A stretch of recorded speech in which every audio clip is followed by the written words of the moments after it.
So sekarang ni saya dah mengalami masalah yang macam tadi juga. Saya tak nampak dah tuan-tuan apa-apa, tapi tak apa, saya pakai phone. Okay. So untuk tahap kedua, ini lebih kepada kata macam general sajalah, sukan di Malaysia. Sukan di Malaysia ni banyak pada sejarah, benda-benda cerita berkaitan apa yang sukan yang berlaku dekat Malaysia ni. So kita tengok macam mana apa yang kita boleh berkongsi untuk yang sukan di Malaysia ni. Okay. Okay, objektif unit. Okay, kita nak coaches yang kat luar sana memahami sejarah sukan di Malaysia, memahami rasional dan matlamat dasar sukan negara, apa itu dasar sukan negara, memahami struktur dan pentadbiran sukan di Malaysia. So kita nak tahu, coach kat luar sana nak kena faham siapa yang badan yang bertanggungjawab dengan sukan, siapa yang kita boleh kontak bila kita berlaku suatu benda yang berkaitan dengan sukan. So nak memahami struktur dan organisasi persatuan sukan, Kementerian Sukan ataupun Majlis Sukan di Malaysia ni. Okay. Sejarah sukan di Malaysia ni dia banyak benda. Dia ada sukam. Saya dah macam Joey dah cerita apa pisang. Sukam. Okay, sukan kaum tempatan, zaman kolonial, selepas merdeka, era semasa. Okay, apa sukan-sukan, sejarah sukan ni berlaku sewaktu perkara-perkara ni berlaku. Okay. Okey, sukan kaum tempatan. Okey, ciri-ciri dia berkait dengan kebudayaan, gaya hidup rakyat tempatan. Okey, biasanya dia digunakan waktu majlis perayaan, untuk isi masa lapang ataupun perayaan selepas musim menuai. Contohnya kita boleh tengok, okey, contoh kita tengok layang-layang dululah orang musim menuai. Selepas habis musim menuai je, waktu tu musim berangin. So diorang ni akan start main layang-layang. Main layang-layang. Kadang-kadang macam sepak raga, petang-petang habis pergi ke sawah, petang habiskan masa main sepak raga. Tapi sekarang ni sepak raga tu dah jadi satu sukan yang dibawa masuk salah satu sukan sebagai sepak takraw yang dah sampai ke level Asia Games. Okey, masih belum Olimpik lah, Asia Games. Silat. Kita tengok silat pun. Dulu orang main silat ni banyak lebih untuk mempertahankan diri. Orang kebanyakan yang belajar silat ni kaum-kaum Melayu lah. So mereka lebih belajar silat ni lebih kepada untuk mempertahankan diri, belajar untuk mempertahankan diri. Tetapi silat tu juga akhirnya ada persatuannya, dibawa jadi satu persatuan dan dijadikan satu sukan dan dipertandingkan di peringkat tertinggi. Sekarang ni pun kita ada world champion untuk silat dan alhamdulillah kita punya atlet pun salah seorang pun pernah jadi world champion dalam silat. Maksudnya Malaysia dekat di mata dunia ni dalam sukan-sukan ni bukan kata orang kata bahasa kaleng-kaleng lah, kata bukanlah kita diteruk sangat. Kita ni ada nama. Malaysia ni ada nama dia untuk di dunia lah untuk sukan-sukan macam ni. Okey. Okey, sukan zaman kolonial. Maksudnya zaman sebelum kita merdeka, waktu kita dijajah. Okey. Dia dipengaruh pengaruh barat pada abad ke-19. Waktu ni waktu pentadbiran British, kedatangan tentera, pembukaan sekolah membalik. Maksudnya waktu penjajah datang ke negara kita, dia tidak menjajah kita bukan sekadar menjajah kita daripada segi ekonomi, menjajah kita dari segi dia ambil tawan negara kita. Tapi dalam waktu yang sama, mereka bawa budaya mereka masuk ke dalam negara kita. So, contohnya sukan-sukan tu dimainkan di negara mereka, mereka bawa dan mainkan di negara kita, dan bila dimainkan di negara kita, dia menjadi tontonan rakyat tempatan. So waktu tu orang tengok, dia main apa ni ya? Contoh macam badminton, bola sepak, kriket, rugby, hoki dan tenis. Itu semua yang dibawa oleh budaya-budaya barat. Bukan sukan originally datang daripada negara kita, tetapi dimainkan oleh negara-negara barat. So bila kita tengok, orang pun start main. Jadi macam sukan main aja lah. Petang-petang pergi main bola kan. So bila benda tu jadi establish, ada persatuan, that's why benda tu akan jadi lebih proper lah. Dan barulah ada competitionnya. So bila ada persatuan, start negeri-negeri pun ada persatuan, tu sukan tu dah boleh dijadikan satu pertandingan. Okay. Sukan zaman, ini macam contoh sukan yang daripada imigran daripada China. Diperluaskan sistem pelajaran vernakular bahasa Cina, so bahasa Cina dibawa masuk. Okey, sukan sebagai aktiviti dia dah popular di kawasan penempatan. So kadang-kadang imigran China ni dia suka, kalau kita tahu, kalau sebut je China, sukan yang paling famous adalah pingpong. Kita tak boleh nafikan. China one of the greatest in table tennis. Memang kalau sebut table tennis, China memang memang top lah kan. So sukan tu dibawa masuk, so orang tengok dia main. Sebab kalau kita tengok budaya mereka pun dekat China, main pingpong tu dekat taman-taman je pun. Kan? Kita kalau nak susah lah kalau kita nak tengok orang main pingpong kat taman. Sebab itu bukan budaya kita. Tapi dekat China, macam main pingpong tu dekat taman-taman je. Kalau kita kalau main kat taman tu kan saya rasa kan, kalau main pingpong, dah bola pingpong tu ringan. Kan? Main dekat taman, datang angin, baru nak pukul bola, bola tu dah masuk longkang lah. Maksudnya kat situ. Tetapi dia orang enjoy main dekat luar sebab sukan tu sebagai satu budaya. Sebab dia orang bukan main untuk menang pun. Dia orang lebih pada rekreasi. Jadikan sukan tu sebagai satu budaya, rekreasi dia orang main petang-petang, nak gelak-gelak dengan kawan-kawan. Itu jam je lah, makcik-makcik bawang ni petang nak jumpa kan. Sambil-sambil main pingpong ni mengumpat. Macam tu lah contohnya.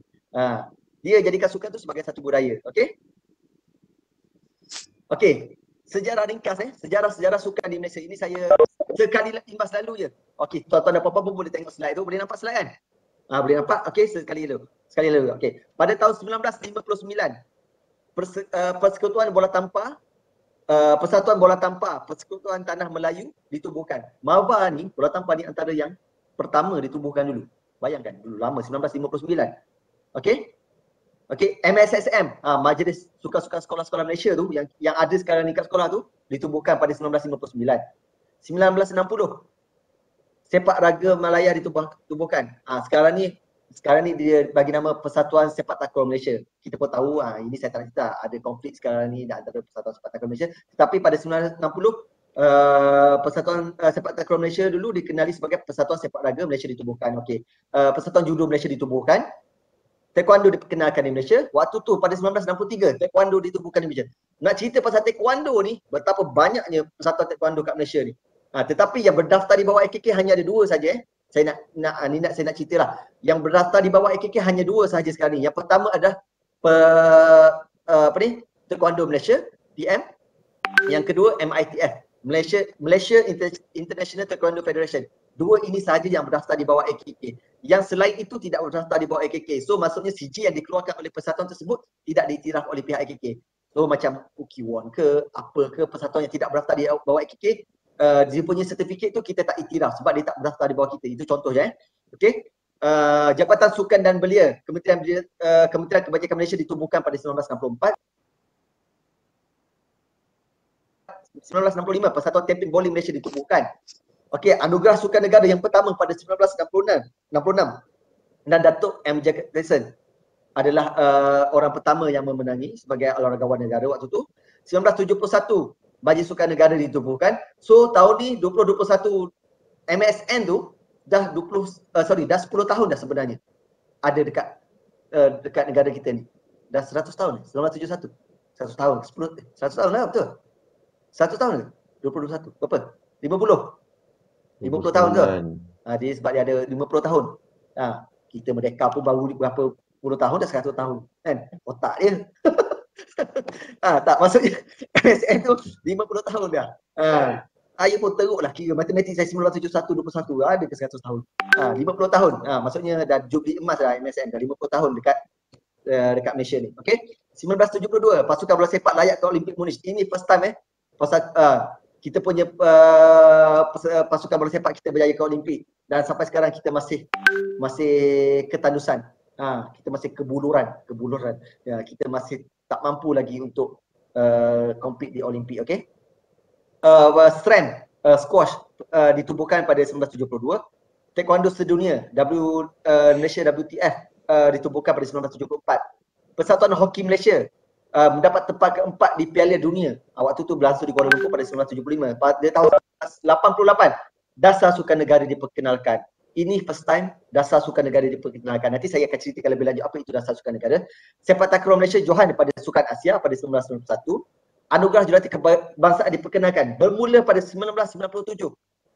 Anugerah Jurulatih Kebangsaan telah diperkenalkan. Maksudnya jasa contribution jurulatih ni kita angkat sebagai salah satu anugerah. So start pada 1997, jurulatih-jurulatih kat Malaysia ni yang bawa kejayaan besar di kejohanan-kejohanan besar ni, kita iktiraf mereka. Okey. Yang pada tahun 1998 Sukan Commonwealth Kuala Lumpur. Ini adalah antara sukan terbesar yang berlangsung di Kuala Lumpur waktu tu, Sukan Commonwealth 1998. Malaysia juara Sukan SEA. Okey, 2001 111 emas. antara yang banyak juga kita punya gold medal. Tapi tak deny, mana-mana negara anjur sukan C akan ada jadi juara keseluruhan. Sebab apa? Macam saya cakap tadi lah, dia akan ada sukan-sukan yang kelebihan kepada tuan rumah. Okay? 2006, Nico David juara wanita skor sedunia. Ini first time, 2006 Maksudnya betapa lama Nico David dalam kancah kita punya arena sukan ni. Dia bermula daripada kosong sehingga dia diiktiraf sebagai world greatest athlete in the world. Bayangkan, nak menjadi seorang atlet yang macam tu bukan senang. Okay? Asia Games Doha, kita pada 2006 kita ranking nombor 11, kita mendapat 7 emas. Asia Games Guangzhou pada tahun 2010 kita di ranking ke-10, kita punya emas dapat 9. Maksudnya walaupun ranking kita nombor 10, tapi kita punya kilauan emas kita bertambah. That's mean it's good achievement lah. So maksudnya kita ada improvement daripada segi kutipan pingat emas. Pada 2011, Akta ISN 729 diwujudkan pada 16 September 2011. Maksudnya ISN ni ditubuhkan dulu, untuk makluman secara general, ISN adalah salah satu bahagian di dalam Majlis Sukan Negara. Tetapi pada tahun 2011 secara sahnya Akta ISN 729 ditubuhkan dan ISN menjadi salah satu entiti sendiri. Maksudnya ISN menjadi salah satu agensi sendiri di bawah KBS. So sekarang ni ISN berdiri dengan kaki sendirilah sebagai salah satu agensi untuk memberikan servis dan perkhidmatan kepada entiti negara dan juga masyarakat di luar sana. Macam tuan duduk sekarang ni lah, habis sekarang ni, ini apa yang kita beri kepada kita punya rakyat lah. Okay. Asia Games Incheon, kita mendapat 5 emas, ranking 14. Okay. 2017 kita jadi juara sukan C, 145 pingat emas. Waktu ni di bawah mantan Menteri Belia Sukan yang berhormat Cik Peri Jamaluddin. Okay. Asia Games Palembang kita mendapat 7 emas dan di ranking ke-18. Pada tahun 2020, tahun lepas, Nico David, World All Greatest Athlete All the Times.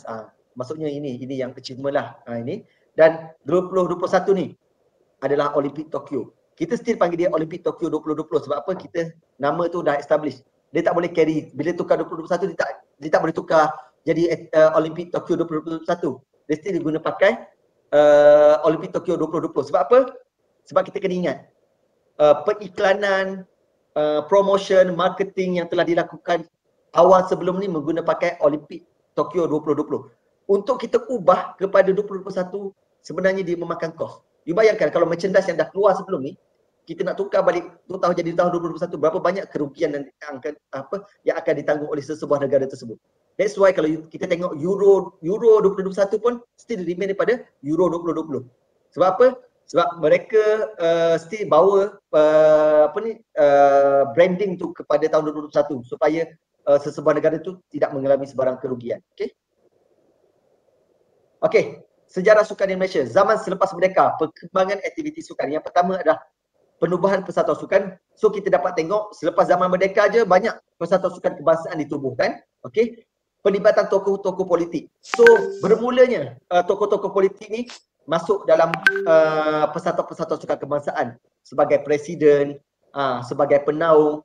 Mereka ni terlibat sebagai orang penting di dalam persatuan sukan kebangsaan. Macam saya cakap sebelum ni lah, mereka masuk sebagai orang yang mungkin bawa dana pada persatuan. Okey. Program sukan dalam sistem pelajaran, yang ini adalah di mana KPM menjadikan subjek sukan tu salah satu subjek di dalam sistem pelajarannya. That's why kita tengok dekat sekolah adalah subjek macam PJK lah, pendidikan jasmani kesihatan. Macam saya dulu pun, saya sempatlah cikgu saya dulu pendidikan jasmani. Waktu PJK je bagi sebiji bola, kau pergi main. Dulu punya style kan. Dulu punya style. Tetapi sekarang ni kita dapat tengok PJK ni bukan kata satu subjek yang kata untuk kita rehat. Untuk peluang untuk pelajar rehat, tak. Dalam subjek PJK sekarang ni kita dah terapkan banyak benda-benda baru yang kita boleh ajar kanak-kanak ataupun pelajar di sekolah ni apa kebaikan, apa kepentingan sukan dalam kesihatan. So kalau ada cikgu-cikgu dekat luar sana ni yang menjadi cikgu sukan, terima kasih saya ucapkan atas jasa tuan-tuan dan puan-puan menjadi seorang pendidik. So itulah, bukan mudah untuk kita bagi pendidikan daripada akar umbi, okey, untuk kita dedahkan benda ni kepada pelajar-pelajar sekolah. So kita yang mencorakkan pelajar sekolah. Macam mana, siapa yang menjadi pendidik tu, you all lah yang mencorakkan apa yang berlaku di sekolah. Dan ibu bapa, kita juga yang mencorakkan anak-anak kita tu. Tak boleh lepas 100% tanggungjawab tu. Bila anak-anak kita pergi sekolah, itu tanggungjawab cikgu, tak boleh macam tu. Kita sebagai ibu bapa pun kita kena mainkan peranan. Okey? Penubuhan majlis sukan sekolah, macam saya cakap tadi, MSSM ditubuhkan. Kelima, penambahan infrastruktur sukan, KBS, KPM, PBT, maksudnya kita boleh tengok banyak stadium-stadium baru dibina. Bila berlakunya SUKMA, fasiliti-fasiliti baru banyak dibina. Tetapi dia ada cost dia juga.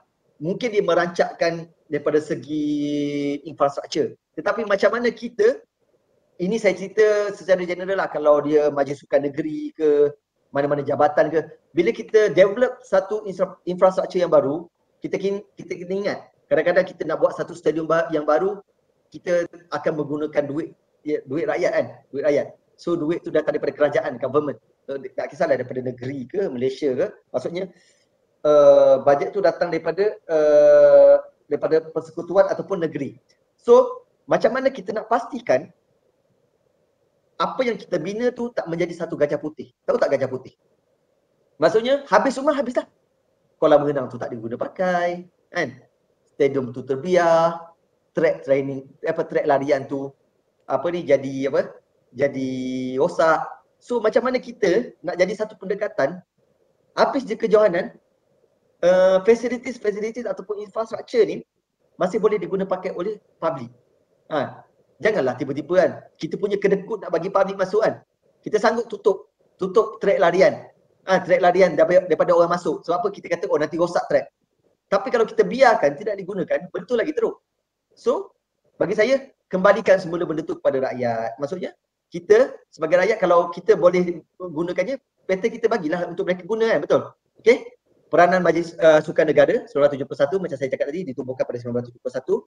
Pelaksanaan Dasar Sukan Negara pada 1988, Akta Pembangunan Sukan pada 1997 dan Jawatan Kuasa Kabinet untuk Sukan pada tahun 2005 diperkenalkan. Okey, di kabinet lah, di parlimen. Okey.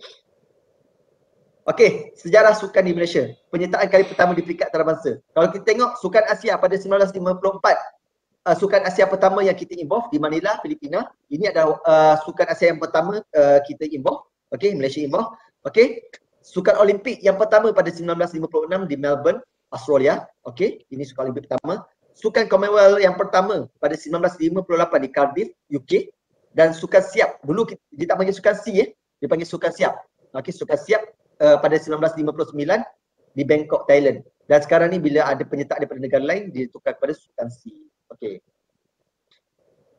Dasar Sukan Negara. Inilah dasar sukan saya nak cakap tadi pada 1988 di Guban. Okey. Apa rasional dia, apa matlamat dia, apa strategi dan implementasi dia. Okey, ini tiga perkara yang saya akan ceritakan secara imbas lalu. Okey, apa rasionalnya penggubalan Dasar Sukan Negara?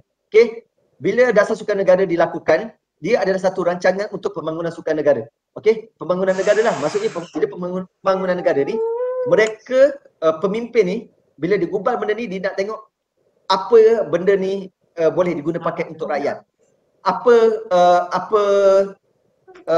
perkara yang kita boleh lakukan untuk make sure rakyat ni dapat daripada sukan ni. Okey, berhak mendapat pengiktirafan, berhak mendapat penggalakan seperti program pembangunan, pendidikan, kesihatan dan sebagainya. Maksudnya kat sini kita boleh tengok bila Dasar Sukan Negara ni dibuat, kita tengok coaches, atlet dapat pengiktirafan kan, sebagai bila dia ada macam ada skim duit kemenangan diperkenalkan.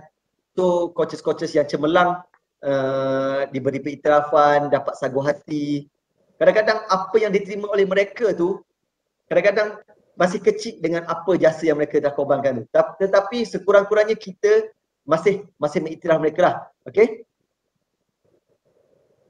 Okey, apa matlamat dia?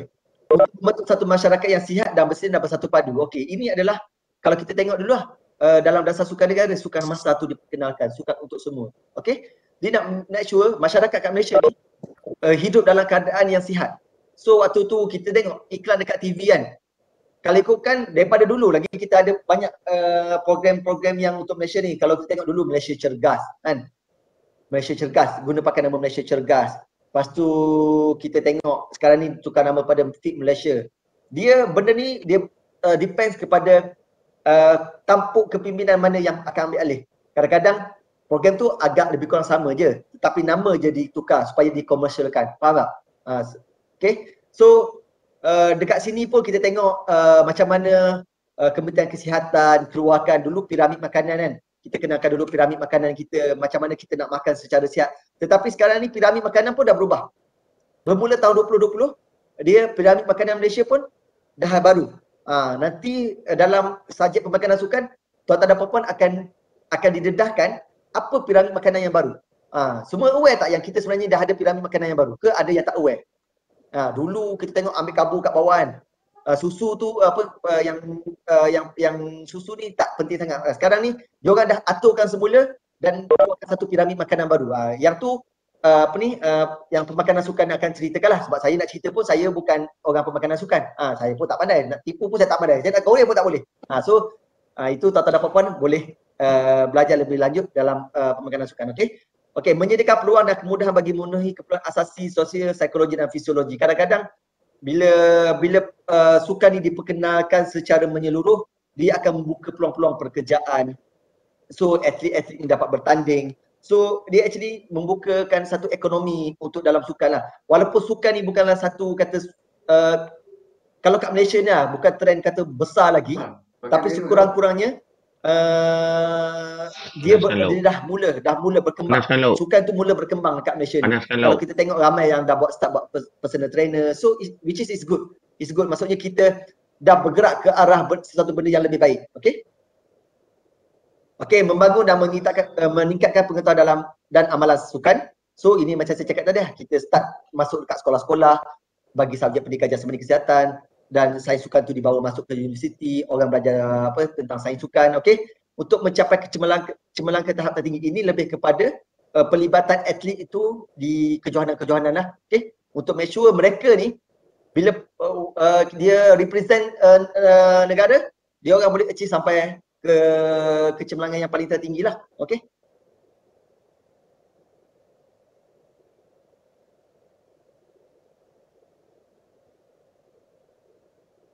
Untuk yang dasar sukan ni, untuk yang subjek yang kedua ni mungkin dia dry sikit sebab dia lebih kepada banyak fakta-fakta lah. Tapi jangan risau. Kalau tuan-tuan nak relax, nak minum, tak ada masalah. Dasar sukan negara, strategi dan implementasi. Konsep dia yang macam saya cakap tadi, sukan masa tu, sukan untuk semua. Siapa yang bertanggungjawab? KBS lah. Kalau kita cerita dalam konsep yang sukan ni, KBS dia bertanggungjawab. Sebagai orang yang berperanan untuk memberikan pendedahan apa tu sukan untuk semua, apa sukan-sukan, apa aktiviti-aktiviti kepada masyarakat, apa aktiviti-aktiviti kesihatan yang boleh dilakukan, apa program-program pendidikan yang boleh didedahkan kepada masyarakat. Sukan prestasi tinggi.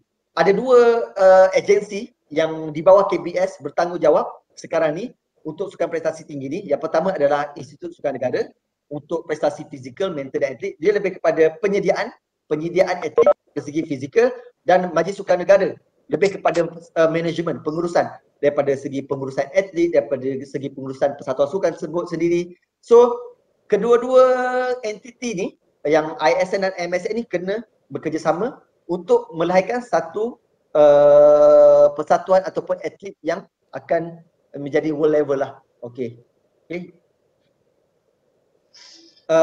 Apa itu sukan untuk semua? Macam saya cerita sebelum ni, saya macam ulang balik je. Kumpulan sasar dia semua lapisan masyarakat. Matlamat dia gaya hidup sihat dan cergas, budaya bersukan. Strategi dia kerjasama KBS, KPN, JPN, NGO. So contoh-contoh macam saya kata, program Malaysia Cergas, sukan komuniti, Tunas Gemilang. Kalau kita tengok dulu pendekatan yang pakai oleh Yang Berhormat Khairi Jamaluddin, dia wujudkan futsal satu Malaysia. Kat setiap tempat kampung rasanya ada fasilitis futsal untuk orang pakai kan. Tapi kita sebagai rakyat ni pula, bila kemudahan tu diberikan, kita jangan sia-siakan. Dan juga kita kena jagalah. Sebab bila once benda tu diserahkan kepada kita, menjadi tanggungjawab kita bersama untuk kita jaga. Kalau contohlah benda tu terletak di kampung kan. So yang bertanggungjawab adalah JKK kampung lah. Tak kisahlah ketua kampung, dia ada dia punya jawatan kuasa dan dia ada dia punya ahli AJK Sukan dia. So AJK Sukan ni memainkan peranan penting untuk menjagalah fasiliti tu bersama dengan penduduk kampung. Ada budak-budak muda ni sambil-sambil main sukan tu pun kan, jaga kebersihan, jaga fasiliti tu, kalau ada pokok ke tebang, itu emang kita. Sebagai rakyat, kita bertanggungjawab juga untuk memastikan infrastruktur ataupun fasiliti yang telah dibina tu bertahan dalam tempoh satu masa yang panjang. Kalau kita biarkan dia macam tu, tak digunakan, dirosak lah. Okay? Sukan prestasi tinggi, kumpulan sastra dia, atlet yang berpotensi untuk mencapai kejayaan di peringkat tertinggi. Okey, matlamat dia untuk prestasi cemerlang dan kejohanan. So, macam saya cakap tadi lah. So, individu-individu yang kita tengok ada peluang untuk achieve something dekat pertandingan tertinggi, kita akan jaga dia.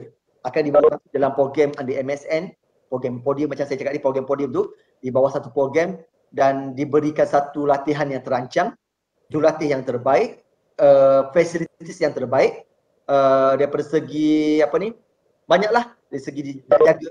Kalau kata atlet kebangsaan ni, apa yang diorang nak semua dapat. Maksudnya dari segi facilities, dari segi makanan, diorang ada cafe atlet sendiri.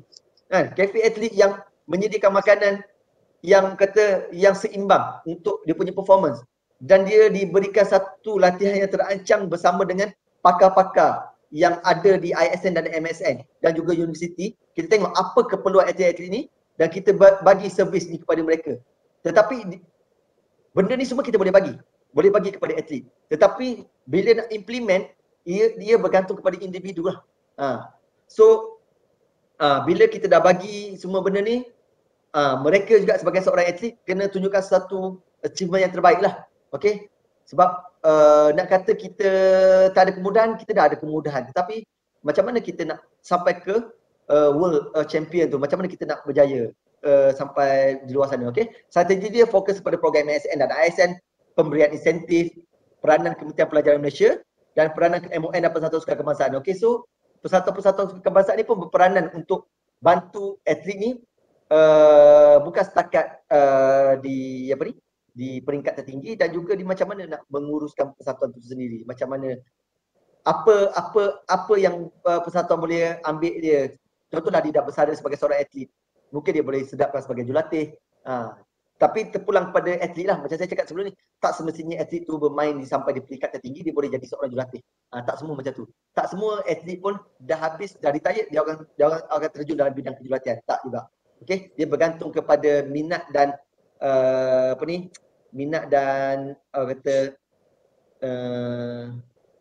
apa atlet tu sendiri punya ni lah, planning. Okay? Dasar sukan negara, strategi dan implementasi struktur sukan di Malaysia. Okay? JK Kabinet untuk Sukan diwujudkan. Ada KBS, Kementerian Belia Sukan, MOM, Majlis Olimpik Malaysia, KPM, Kementerian Pelajaran Malaysia, Kementerian Pendidikan Malaysia, Persatuan Sukan Kebangsaan, contoh macam saya cakap dia ada bola sepak, badminton, sepak takraw, hoki, okey. Badan Profesional Sukan, okey, Masum, ada SIGMA, banyak badan profesional sukan sekarang ni. Dekat even kalau dekat PBT sekalipun, PBT dekat mana pun dah ada, di BKL dah ada dia punya sukan sendiri. So dia orang pun ada buat sukan dia sendiri. Okey. So maksudnya sukan tu semakin berkembang. Ini adalah struktur organisasi sukan di Malaysia. Nampak tak? Ke terlalu kecil? Nampak Nampak secara sepintas dululah. KBS, di bawah KBS ada siapa? MSSM, BSKPM, Bahagian Sukan KBS, ISN, MSN, OCM, PJS, badan-badan sukan. Ini adalah secara generalnya lah siapa badan-badan yang bertanggungjawab di bawah KBS untuk membantu KBS untuk merencanakan program dan strategi yang dilakukan oleh KBS untuk rakyat dan juga atlet-atlet berprofil tinggi ni lah. Okay. Struktur Pentadbiran Sukan di Malaysia. Okey, KBS, peringkat pusat kebangsaan, dia ada bahagian sukan KBS dia ada MSN dan ada ISN. Okey, ini adalah di peringkat pusat lah. Okey, di peringkat negeri kita ada Jabatan Belia Sukan Negeri. Okey, dia ada kerjasama dengan Majlis-Majlis Sukan Negeri juga. Kita ada Majlis Sukan Negeri. Okey, peringkat daerah kita ada Pejabat Belia Daerah dan Sukan Pejabat Belia dan Sukan Daerah. So maksudnya perkara ni bukan dekat nasional saja, tapi dibawa terus kepada rakyat sampai ke peringkat-peringkat daerah sekalipun. So Kadang-kadang, that's why kadang-kadang ada setengah daerah tu dia ada program-program yang anjuran JBS negeri tu sendiri, JBS daerah tu sendiri. Okay? Okay, untuk KPM. Okay? Peringkat pusat kebangsaan, okay, bahagian sukan KPM, MSSM, ISN, peringkat negeri. Ada unit sukan JPN, dia ada majlis sukan negeri. Lepas tu kerjasama majlis sukan negeri dengan pejabat beliau sukan, ada PPD, PKDA ada PPD, lepas tu dengan kerjasama apa, PBSD. So maksudnya di KPM ni pun antara orang yang menggerakkan sukan tu sendiri. Sebab kita tengok kalau sekolah untuk wakil, bila kita tengoklah macam contohlah kalau kita peringkat di MSSM, sebelum kita pergi ke MSSM, kita kena wakil sekolah dulu. Menang kat sekolah, rumah hijau, kita menang nombor 1 kat rumah hijau ni, kita dapatlah wakil sekolah kita. Wakil sekolah kita pergi ke peringkat daerah. Okey, pergilah MSSD. Bila kita MSSD, kita akan bertanding dengan sekolah-sekolah dalam daerah kita. So, pemenang di peringkat sekolah daerah ini, kita dah champion. So, kita akan mewakili daerah kita ke peringkat negeri. So, kita akan pergi ke majlis sekolah-sekolah negeri, MSS negeri lah. Majlis sekolah negeri. So, kita akan main kat MSS negeri, lawan pula dengan daerah-daerah lain dalam negeri kita. So, bila kita menang dengan daerah lain ni, kita akan terpilih untuk mewakili negeri untuk compete dekat MSSM. Inilah yang penting, yang tertinggi dalam MSSM. Mereka akan compete dalam MSSM ni. So bila orang menang dekat MSSM ni, barulah kita tengok biasanya yang menang MSSM ni dia ada kategori dia kan, bawah 15 tahun, bawah 18 tahun. So barulah mereka ni akan continue lagi. Ada kalau yang masuk universiti, mainlah untuk masuk. Majlis Sukan Universiti Malaysia tu, ada lepas masuk tu dia akan pergi Sigma. Lepas tu mana-mana atlet yang dekat universiti ni yang terbaik, mereka akan pergi ke SUA, Sukan Universiti ASEAN. Mereka ada pertandingan. Maksudnya nampak kat situ, sukan tu tak habis kat situ sebenarnya. So daripada sekolah hingga ke universiti, hingga ke keluarlah, maksudnya sukan tu sentiasa ada dan bergerak. So macam mana kita nak ambil benda tu sebagai satu peluang. Kalau kita sekarang ni mungkin taklah kan, umur kita sekarang ni kan, umur kita sekarang ni taklah, tapi generasi-generasi kita yang akan datang ni, macam mana kita nak mendidik, nak melatih mereka ni supaya menjadi atlet yang cemerlang pada satu masa nanti, okey? Laju lah saya, dah slide 24 kan? 11.30. Tadi ya, baru 45 minit kan? Okey, Dasar Sukan Negara, Struktur Pentadbiran Sukan Malaysia, macam saya cakap pasal MOM, Majlis Olimpik Malaysia, adalah salah satu NGO yang berdaftar di bawah PJS, Pesuruhjaya Sukan Malaysia, menggunakan Akta Pembangunan Sukan pada 1997. Ahli Gabungan Jawatankuasa Olimpik Antarabangsa IOC. MOM kita adalah salah satu gabungan ahli gabungan dalam IOC. So maksudnya bila kita nak pergi Olimpik je, semua persatuan sukan kebangsaan ni kena melalui MOM. Sebab MOM ni adalah jawatankuasa yang akan mengumpulkan semua dan akan direct dengan IOC, okey, mempersiapkan atlet dan pegawai untuk sukan Olimpik, Commonwealth, Asia dan sukan SEA. Okey, nampak kat situ. So maksudnya persatuan sukan kebangsaan ni yang nak hantar atlet ke kejohanan, sukan SEA, sukan Asia, Commonwealth, Olimpik, mereka perlu bernaung di bawah MOM. So MOM ni akan jadi stakeholder kepada persatuan-persatuan sukan kebangsaan ni, akan kontrol. So tengok sukan mana yang akan dipertandingkan, tengok negara tu dia dijemput sukan apa. Sebab macam saya cakap sebelum ni lah, kadang-kadang ada negara sukan tu macam kita, contoh sepak takraw, kita power. Tiba-tiba main dekat Filipina tak power sepak takraw. Tiba-tiba dia kata dia tak nak buat sepak takraw. Kita tak boleh nak cakap apa. Dia bergantung pada tuan rumah. Tetapi kita masih boleh lagi bidah. Kalau ramai yang bidah, ramai negara bersetuju sepak takraw diadakan untuk sukan si Filipina. So Filipina kena masukkanlah sebagai salah satu sukan pilihan mereka. Okey, faham? Okey. MPM, Majlis Paralimpik Malaysia. Tadi kita cerita pasal Olimpik, sekarang kita cerita pasal Paralimpik. Okey, ditubuhkan pada 1989. Majlis Sukan Malaysia bagi OKU, orang kurang upaya. 1996 ditukarkan kepada MPM, Majlis Paralimpik Malaysia. Pengawal sukan kebangsaan untuk semua golongan OKU, maksudnya mana-mana yang atlet OKU ni semuanya adalah bernaung di bawah MPM, tidak berorientasikan keuntungan. Mereka bukan satu badan, MOM ke MPM bukan berorientasikan keuntungan, bukan nak generate income, sebab mereka adalah salah satu NGO yang ditubuhkan untuk support atlet-atlet OKU ni ke peringkat yang tertinggi. Okey, ahli gabungan IPC, International Paralympic Council, dan Far East and South Pacific for Disabled Games, okey, FESPIC atau diberi nama FESPIC. Okey, fungsi dia adalah menapis penyertaan atlet, mewakili Malaysia dalam IPC, mempromosikan kategori kecacatan. Sebab kalau kita tengok Paralimpik ni, kalau tanya saya pening. Sebab dia terlalu banyak. Dalam sukan olahraga tu lah, saya ambil satu olahraga lah. Olahraga dia banyak. Dia ada T20, dia ada cerebral palsy, dia ada yang kecacatan tu kudung tangan je, dia ada kudung kaki saja. So dia ada kategori-kategori dia. So mungkin acara 100 meter tu ada yang T20. T20 ni yang lembam lah. Yang kita tengok fizikal dia normal. Kita tengok dia macam apa yang cacat dekat budak ni. Kita boleh tengok salah contoh kita bagi dekat Ziad. Ziad dengan Latif. Latif tu Romli tu bapak dia. Oh dia bawa ke sana pula. Latif Romli kan.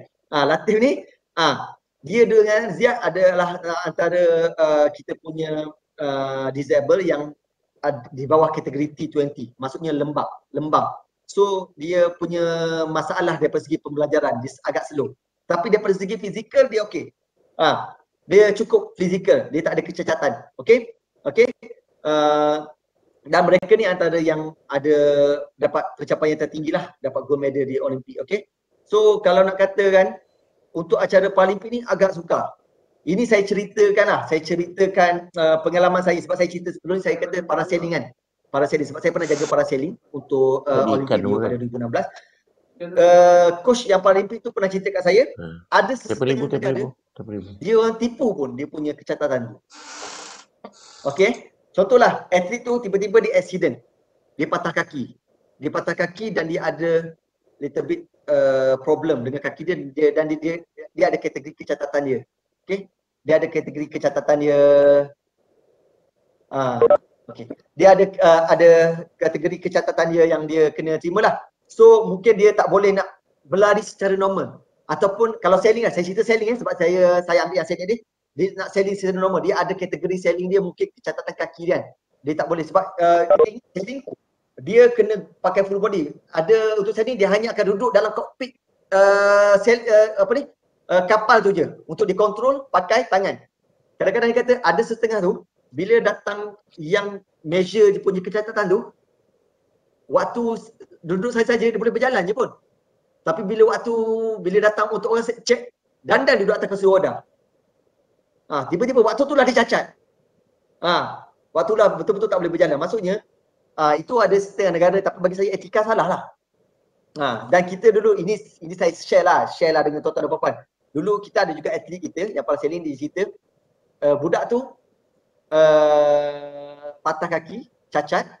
Tapi last kali bila dia klasifikasikan, dia ada jawatankuasa classification. Untuk OKU ni dia ada jawatankuasa untuk classification yang mengatakan memang dia layak untuk bertanding dalam kategori kecacatan tersebut. Kalau dia orang nilai dia tak layak lah. Atlet ni dulu dia patah kaki, dia cacat dan dia memang layak lah untuk bertanding dalam kategori tu. Waktu hari kejadian tu bila klasifikasi, orang tu datang cek dia punya keupayaan. Dia orang ni masalahnya betul bendul. Bila dia nak tengok keupayaan kaki tu kuat ataupun tak kuat kan, dia tanya kaki ni sakit lagi tak? Oh sakit. Lepas tu dia akan uji kemampuan kaki tu, adakah kuat atau tak kuat. Lepas tu dia macam puji, kuat lah kaki awak, cuba buat kuat lagi. Budak ni pula dia ikut. Bila cakap dia buat kuat lagi, maksudnya dia mampu. Sepatutnya bila orang tu suruh cakap kuat, saya tak boleh, kaki saya sakit. Faham tak? Untuk melayakkan dia duduk dalam classification dia tu. Tetapi bila dia orang ada psikologi dia lah, yang orang yang buat classification ni pun ada psikologi dia orang. Macam mana dia nak check mereka ni. So bila dia uji rupanya dia ni tak layak. Rugilah. Bila dah di diagnose dan dia kata dia tak layak, dan nama dia terkeluar lah. Dia tak boleh lagi lah bertanding dalam kategori OKU. So coach dia kata aku rugilah atlet aku dah tak ada atlet lah yang tu. Tapi bagi saya salah lah cara tu. Maksudnya atlet tu sebenarnya dia tak patut pun bertanding dalam kelas tu sebab dia tak mencapai tahap tu. Okey, pencapaian terbaik adalah juara peringkat dunia, peringkat emas 3 acara di Sukan Paralimpik Rio 2016. Okey, yang macam saya cerita sebelum ni. Okey, dasar sukan negara saya nak sentuh sikit. Macam sebelum ni yang diperkenalkan pada tahun ni yang terbaru yang diperkenalkan oleh pihak KBS adalah dasar sukan negara di bawah visi sukan negara 2030. Kalau siapa aware lah sekarang ni kan, VSN 2030. Okey. Visi Sukan Negara 2030 ni lebih kepada pembudayaan sukan. Dia macam refresh balik. Apa yang ada sebelum ni, refresh balik pembudayaan sukan tu. Pembangunan sukan bakat, menjadikan TID ni salah satu benda yang penting di dalam pembangunan sukan negara. TID ni diwujudkan balik. Sebelum ni sudah ada, tetapi tiba-tiba benda tu tiba-tiba kita slow down. Tetapi untuk VSN 2030 TID telah diperkenalkan semula dan ditekankan balik, okey, untuk pembangunan bakat-bakat di akar umbi ni, okey. Dia punya objektif adalah lebih kepada kegemilangan sukan. Kita nak make sure dalam tempoh 10 tahun ni ke hadapan sehingga 2030 kita akan mencapai satu kecemerlangan dalam sukan, okey. Pemerkasaan industri sukan. Industri sukan ni tak kisahlah. Industri sukan daripada segi ekonomi, daripada segi persatuan, okey. Kita nak jadikan sukan kita sebagai satu industri yang kita boleh jadikan sukan kita sebagai satu kerjaya. Okey? Sebab kalau kat Malaysia ni kita nak jadikan sukan kita sebagai satu kerjaya tu masih kecil. Okey, masih kecil. So kita sekarang ni kita nak pergi ke arah menjadikan sukan tu sebagai satu kerjaya dan orang-orang yang buat sukan dekat luar tu boleh jadikan sukan tu sebagai satu industri. Bila orang ambil, dia orang boleh generate income daripada sukan tu, okey? Hub sukan, menjadikan satu Malaysia ni sebagai satu hub sukan, dan di mana contoh macam mana kita buat AKK lah. AKK ni jadikan satu hub sukan kepada coaches. So jurulatih-jurulatih yang nak ambil pendidikan, education berkaitan dengan sains sukan boleh datang ke AKK ni untuk belajar tentang sains sukan, okey. Professionalism dalam sukan. So kita nak tekankan apa itu professionalism dalam sukan. Okey, ini yang saya nak share sedikit berkaitan dengan VSN 2030.